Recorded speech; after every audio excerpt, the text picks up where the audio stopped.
Hey everyone, and welcome back to Rank and File Sports. I'm Jonah, and we have a new host on the show, Connor, who will be joining us for the future of this channel. Hopefully, having two of us will allow us to remain consistent throughout the entire off season as well as the regular season. So I'm going to go ahead and let him take it away with reacting to our first round playoff games, and then we'll get into the predictions just a little bit later. But Connor, go ahead and take it away for Indiana and Notre Dame. All right. So for the very first game of the 12-team college football playoff, we had Notre Dame beating the Indiana Hoosiers 27 to 17. Don't let the score fool you though. This game was firmly in hand for the Fighting Irish. As you can see from the box score, Indiana didn't score their two touchdowns in the game until there were a minute and a half left. Granted, good for them, but Notre Dame was firmly in the driver's seat for this entire game. Yeah, Jeremiah Love had probably the biggest play of the day after an ugly start to this game with his 98-yard rushing touchdown. they really fooled us with the start to this game. Quick three and out for Indiana. Notre Dame throws a pick, Indiana throws a pick, and then all of a sudden a 98-yard touchdown run. You think the first round of the playoffs is going to be amazing. And after that, Notre Dame kind of just they really shut Indiana down and just slowly added on points. And by the time Indiana was finally able to get that first touchdown, like Connor said, with a minute and a half to go, this game was over. There was really never a chance. Neither team really played their best game, but if anything, that's more scary for Georgia that Notre Dame did this to a top 10 team um, without playing their best game. That being said, Indiana didn't play great either. But it really did feel like Notre Dame was going to be the better team regardless. So I do think Notre Dame is positioned really well for this playoff. It's going to be a great game with Georgia. We'll get to that a bit later. But just overall, really impressive performance by the Irish in this game. We'll go ahead and move on to Penn State and SMU. Another blowout here. This game really out of the gate, SMU with those three interceptions, two pick sixes to start it, and then Penn State piled on the points by halftime. Never really felt like the Mustangs had a chance. Yeah, I mean, despite the scoreboard, Penn State's defense is what won them their game. You can see Drew Aller's stat line, 13 for 22 for 127 passing yards. They didn't win this game through him. They won this game through their ground game with Nick Singleton and their second running back, who both were near 100 yards on the ground together. Um, but this game was all about Penn State's defense. We've known this throughout their entire season. They're one of the best defenses in the country, and they shut down one of the most electric and fun to watch offenses in the country in SMU. Kevin Jennings is, I mean, he's gotten praise from Nick Saban, as someone that people are saying is going to be a Heisman candidate next season. And Penn State made SMU look like they shouldn't have even been there, but they should have been there. They earned their way into this spot. They just ran into a juggernaut of a team in Penn State. Yeah, Penn State played a really great game, and I think one of the most important things to notice here is Kevin Jennings had 8 carries for negative 25 yards. He's known for being a scrambling quarterback. That was one of the things that helped SMU make that comeback against Clemson, even though they ultimately lost that game. And he did not have positive rushing yards the entire game. His longest carry was 6. So that's really impressive from that Penn State defensive line, and that's one of the things to watch moving forward with Penn State. How is that defensive line going to match up with Boise State? And how are they going to be able to slow down Ashton Genty? That's what's going to determine if Penn State can move on in this college football playoff. Moving on to Texas and Clemson. This is another game. It was probably the best out of the four as far as, the losing team actually having a shot in the fourth quarter. Indiana, they made it look like they had a chance, but they really didn't based on that final score. And, there were a couple opportunities for Clemson in this fourth quarter to narrow it to one score after Texas got that last touchdown, just weren't quite able to convert. Yeah, I mean, this Texas team showed why they were one of the preseason favorites to win the national title this year. Quinn Ewers finally had himself a good game. I mean, 200 yards, one touchdown, one interception on 17 for 24 passing. I mean, those aren't like eye-catching stats. It's not like he's throwing for 400 yards in the game. But with people calling for Archie Manning to take his spot for the playoffs because he's been looking shaky, this was a huge game for him that he was able to help Texas beat a really good Clemson team. I mean, you can even see Kid Klubnik, three touchdowns, the one pick, 336 yards. This is a good Clemson team. But the reason Texas won this game was their ground game. They finally had a really solid ground game to take the pressure off of Quinn Ewers. A career day from Blue. Trevian Wisner also had a great game. Both, I think, had two rushing touchdowns. And if Texas can make that consistent throughout the college football playoffs, they're going to be a scary team for whoever has to play them. Yeah, and I think one of the main things you mentioned the Texas ground game, but how about their defense against the run? They gave up a ton of passing yards to Cade Klubnik, but Clemson ran the ball 24 times, only getting 3 yards per carry. They really forced Clemson to try and win this game through the air, and in the end, that just wasn't going to happen for the Tigers, which is why Texas was able to walk away with this victory. That run defense is going to be a huge factor in their next game against Arizona State. They're going to have to slow down Cam Scatterbo, or else the Sun Devils could make that a pretty interesting game. Ohio State and Tennessee was the final game of this first round, and it was largely expected to be the most competitive game of the four, and that was not the case whatsoever. The Buckeyes got a quick touchdown, forced another quick stop, and just started piling on the points. Tennessee made it close by halftime. The Buckeyes shut them down in the third quarter, added a couple more touchdowns, and this game was over fast. Uh, you know, it really looked to me like there was just a massive talent gap, which is not what people thought going into it. And Tennessee really just they were outmatched in this game.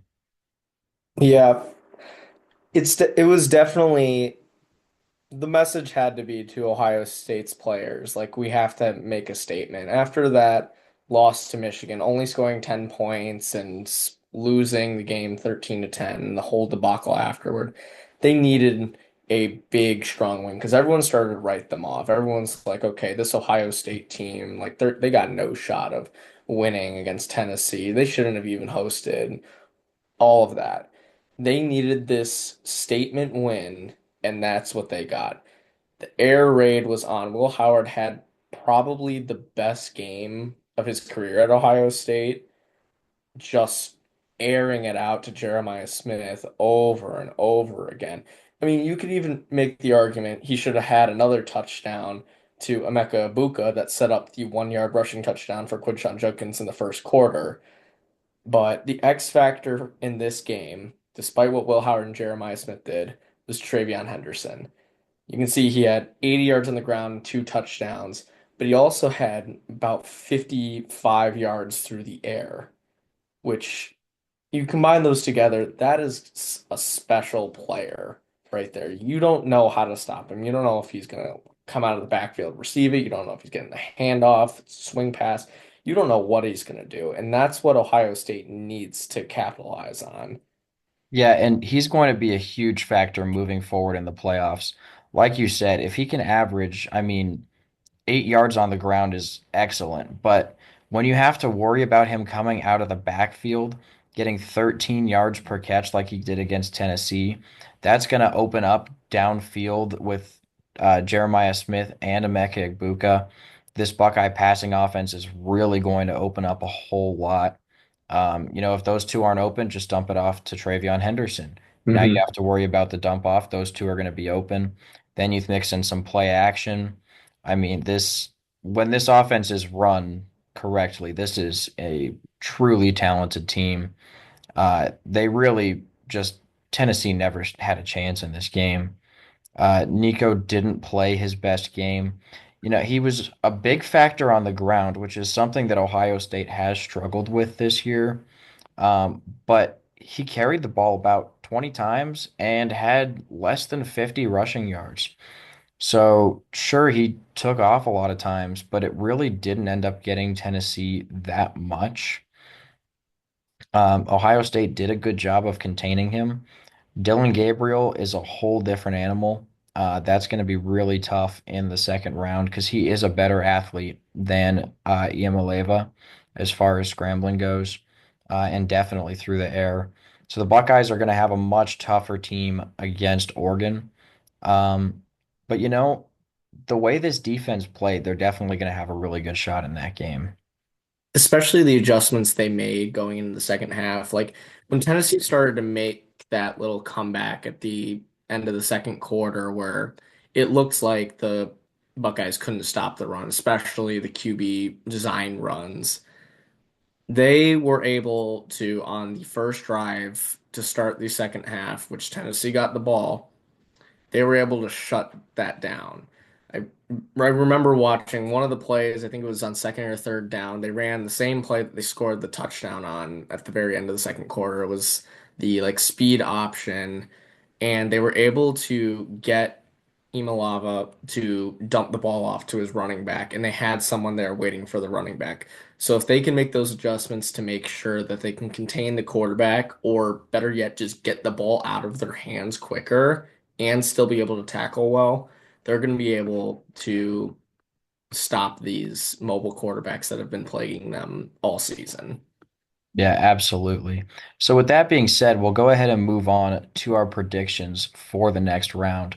And we'll start it off with the New Year's Eve game, Penn State and Boise State. This is a very interesting game.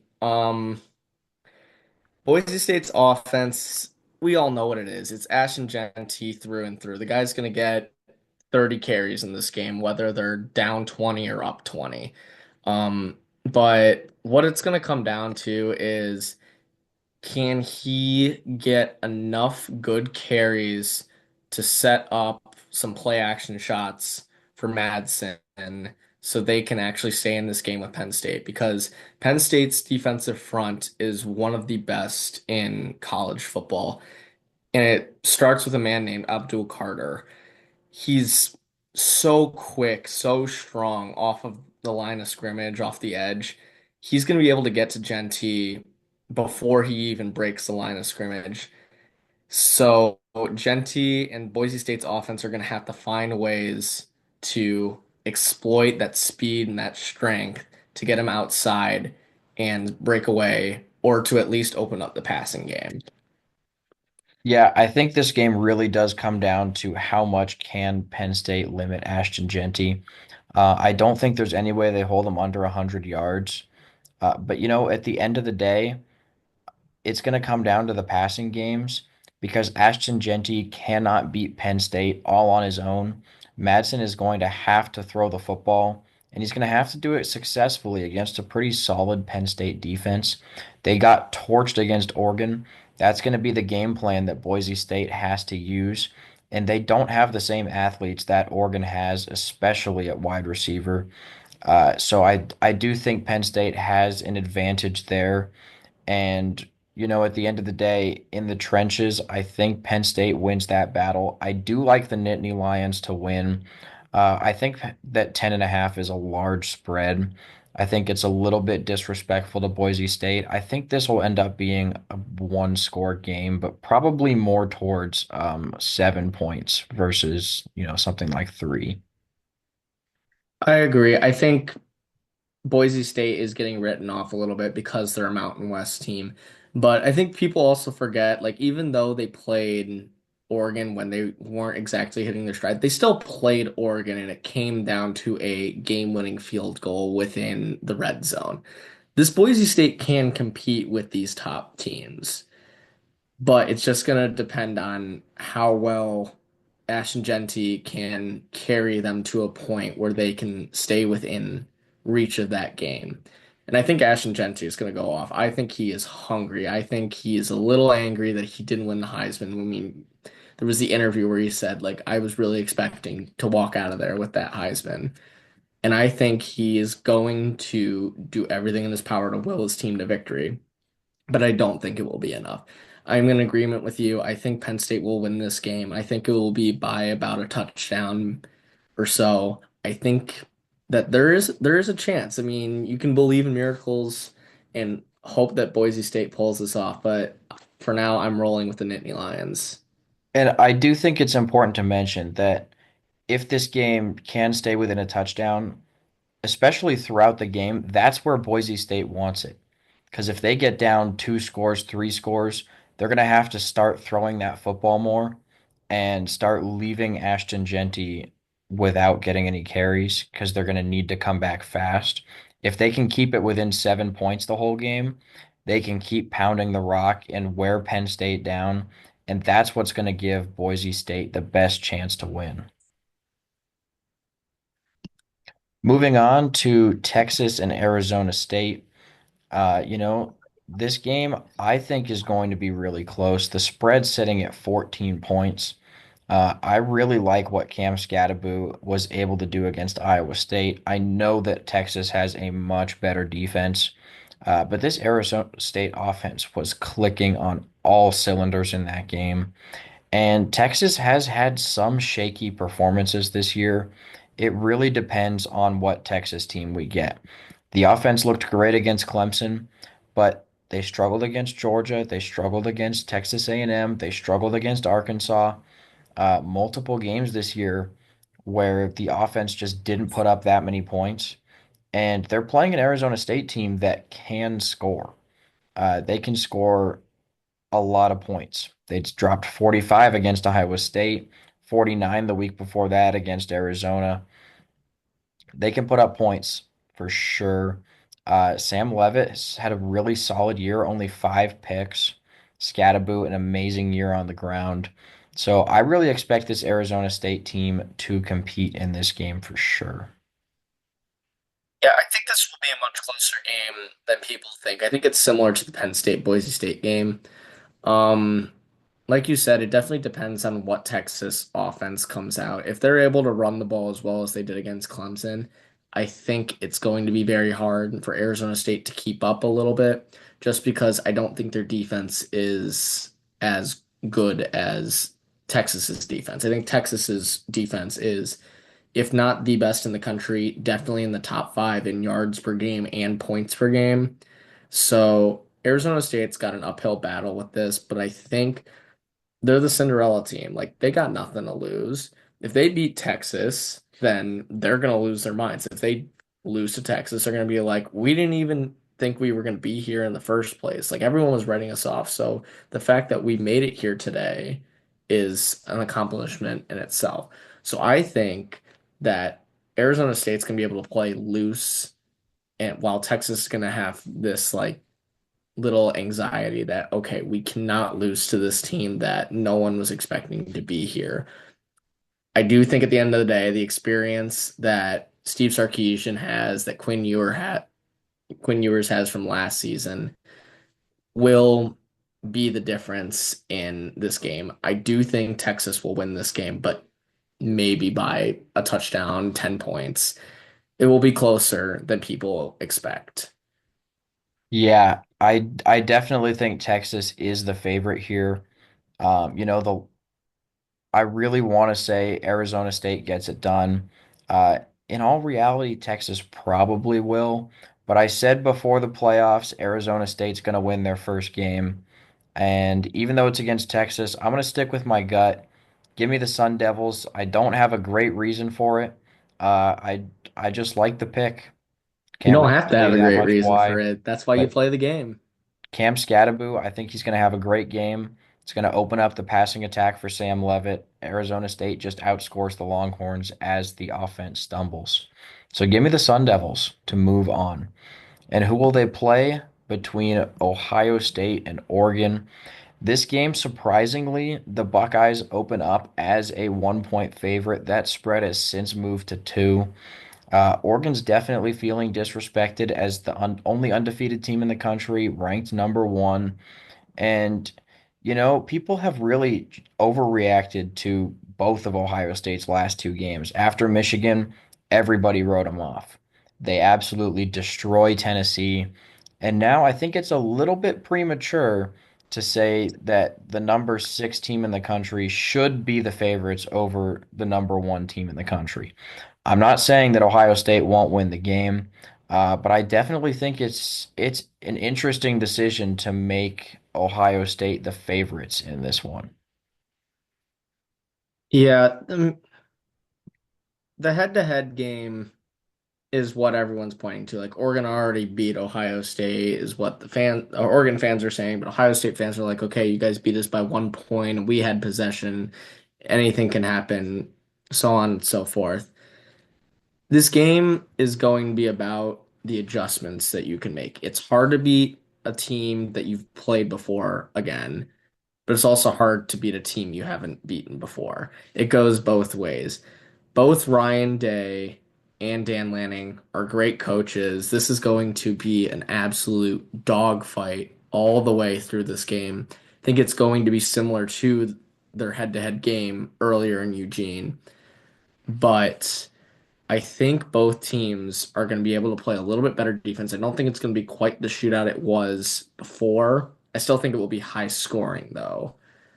But ultimately, I think from the Tennessee game, we saw what Ohio State is capable of at their best. And that best is what the players expect now of themselves. And I think that with that defense, with how it's been playing the last couple games, even in the loss to Michigan, you held that team to 13 points. It was basically scoreless for the majority of the game. With the way that defense is playing, I think they are going to be able to contain Dylan Gabriel enough to the point where they can make enough stops so that their offense can win them the game. Um, Give me the Buckeyes in a very, very close game once again. Yeah, I think that these offenses are very comparable. Will Howard and Dylan Gabriel, when you look at the stats, very similar throughout the whole season. I don't think Will Howard gets quite as much credit as he deserves.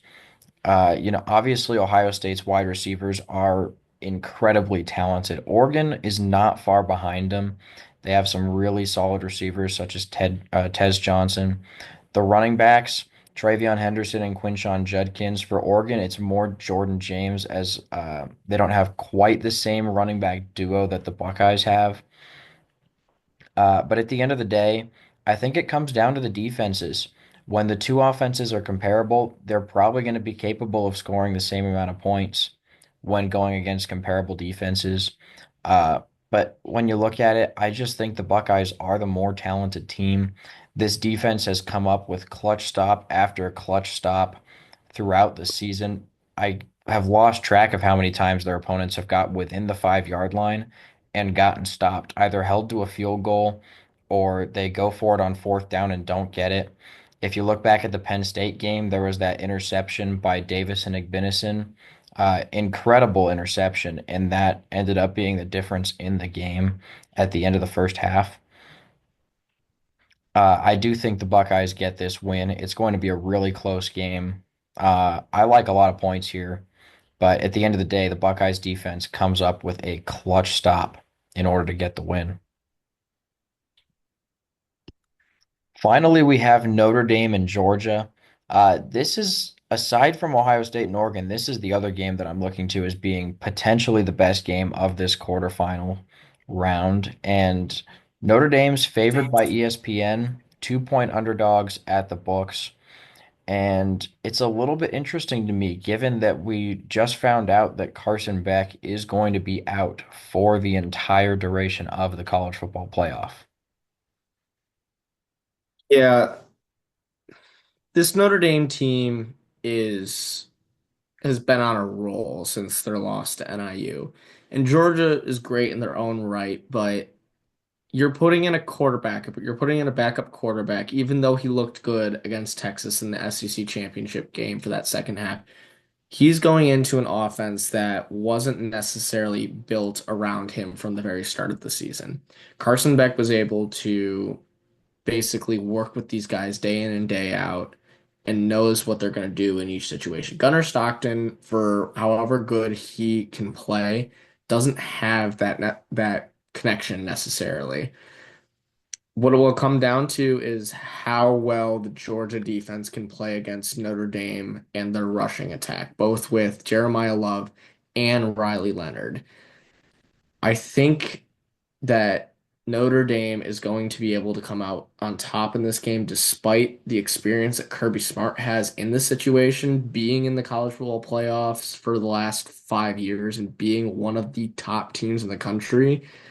I think because of the uncertainty in Georgia's offense, Notre Dame is going to be able to pull away towards the end of the game. I'm thinking maybe by a touchdown, maybe by a field goal. It's going to come down to the wire, but I do think Notre Dame is going to be able to pull this off. Yeah, I really think this game's going to come down to Jeremiah Love and just if he can really get the same yards per carry that he averaged against Indiana, but instead of that one big rush, get that throughout the game. Give me, even just 5 yards a carry, really. And this Notre Dame team can then supplement that with Riley Leonard. He's a solid dual threat quarterback. I like the Notre Dame offense more than I like Georgia's, especially with Gunnar Stockton in there. Like you said, he doesn't have that same chemistry built like Carson Beck did. Carson Beck was very interception prone this year. That may be something that they benefit from by having him out. We really haven't seen Gunnar Stockton in a full game yet. He played that second half against Texas, led the opening touchdown drive. He looked solid. But we'll have to see what he does in a full week of preparation. And does that pressure get to him now that he knows he is the guy throughout the whole playoffs? It's easy for a young quarterback to maybe look ahead and start thinking, can I really win a national championship with this team? And, overlook that you have a team to play this week and you're only in the quarterfinals.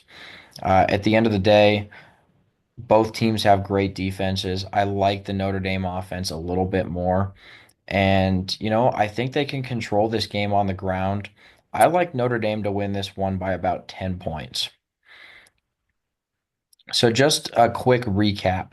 I'm going with Ohio State, Arizona State, and Penn State, Notre Dame. Connor's going with Penn State, Notre Dame, and Texas, Ohio State. So thank you guys so much for watching. Please make sure to like and subscribe, and we'll see you in our next video.